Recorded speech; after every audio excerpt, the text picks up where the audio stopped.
దేవునికి స్తోత్రము. అనుదిన దేవుని వాక్య ధ్యానమనకై ఈరోజు 2026 సంవత్సరము జనవరి నెల 21వ తారీఖు. ఈరోజు ధ్యాన వాక్యము పరిశుద్ధ గ్రంథము నుండి యెషయా గ్రంథము 35వ అధ్యాయము మొదటి వచనాన్ని మనం ధ్యానించుకుందాము. ప్రియ దేవుని బిడ్డలారా, యేసుక్రీస్తు ప్రభు వారి ప్రశస్త నామములో మీ అందరికీ శుభములు దీవెనలు కలుగునుగాక. నేటి ధ్యాన వాక్య ప్రకారము మనము చదువుకోబోయే వాక్యాన్ని మనం ధ్యానించుకుందాము. వాక్యాన్ని ఒకసారి మనం చదువుకుందాము. యెషయా 35:1. అరణ్యమును ఎండిన భూమియు సంతోషించును, అడవి ఉల్లసించి కస్తూరి పుష్పము వలె పూయును. ప్రియ దేవుని బిడ్డలారా, నేటి ధ్యాన వాక్యము దేవునిచే విమోచింపబడిన వారి నిత్యానందము గురించి ధ్యానించుకుంటున్నాము. దేవునిచే విమోచింపబడిన వారి పాపబంధకాల్లో ఉండి చీకటిలో మగ్గిపోతున్న వారిని దేవుడు కరుణించి వారిని విమోచించి వారి యొక్క బాధల నుండి ఉపశమనము కలుగు చేసి వారిని బయటికి రప్పించి వారిని విమోచించిన టైంలో వారి ఆనందం అంతంత కాదు కదా మరి ప్రియ దేవుని బిడ్డలారా. పూర్వకాలమందు ఇశ్రాయేలీయ ప్రజలు ఐగుప్తులో దాస్యములో మగ్గిపోచున్న వారిని దేవుడు విమోచించి తిరిగి సియోనుకు రప్పించిన సంగతి పరిశుద్ధ గ్రంథము ద్వారా మనము తెలుసుకుంటున్నాము. వారు ఐగుప్తుని విడిచి వచ్చినప్పుడు ఎవరు ఐగుప్తు దేశంలో బానిసలై బందీలైనటువంటి ఇశ్రాయేలీయులు వారు విడిపింపబడి వారు బయటికి వస్తున్నప్పుడు మహానందముతో పాటలు పాడుచు, పాటలు ఎప్పుడు వస్తాయి మనిషికి? కూర్చున్నప్పుడు ఒక కూని రాగం లాగా పాడాడు అనుకోండి, ఆనందంగా ఉన్నట్టు లెక్క.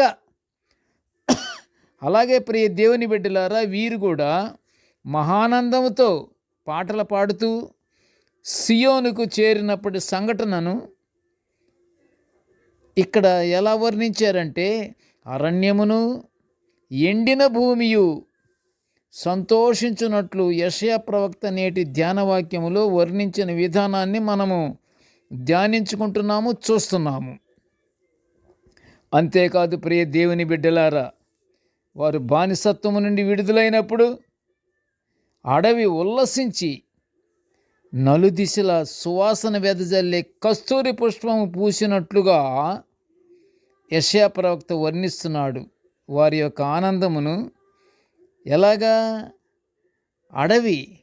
అడవి ఉల్లసించి నలుదిశల అంటే చుట్టూత సువాసన వెదజల్లే కస్తూరి పుష్పము ఏ విధంగా పూసినట్లుందో, ఆ బందీల నుండి విడుదల అయినప్పుడు వారి యొక్క ఆనందాన్ని యెషయా ప్రవక్త అలా వర్ణిస్తున్నాడు. ప్రియ దేవుని బిడ్డలారా, మానవులు అనేక శ్రమలు శోధనలలో ఉన్నను దేవుని విస్మరించకుండా దేవుని యందు పూర్ణ నమ్మిక ఉంచి దేవుని సహాయం కొరకు ఎదురు చూస్తున్న వారిని దేవుడునైన నేను వారిని విడనాడను అని యెషయా ప్రవక్తలోనే రాసినటువంటి మాట 41వ అధ్యాయం 17లో చెప్పిన వాగ్దానాన్ని మనం ఇక్కడ చూస్తున్నాము.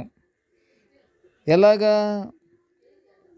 పూర్తి నమ్మకం ఉంచి సహాయం కొరకు ఎదురు చూస్తున్న వారిని దేవుడినైనా నేను వారిని విడనాడను అంటున్నాడు.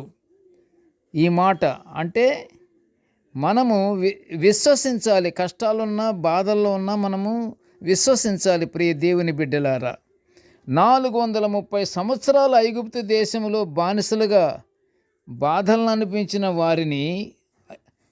వారినంటే ఎవరిని? ఇశ్రాయేలీయుల జనాంగాన్ని దేవుడు విమోచించినాడు కదా ప్రియ దేవుని బిడ్డలారా.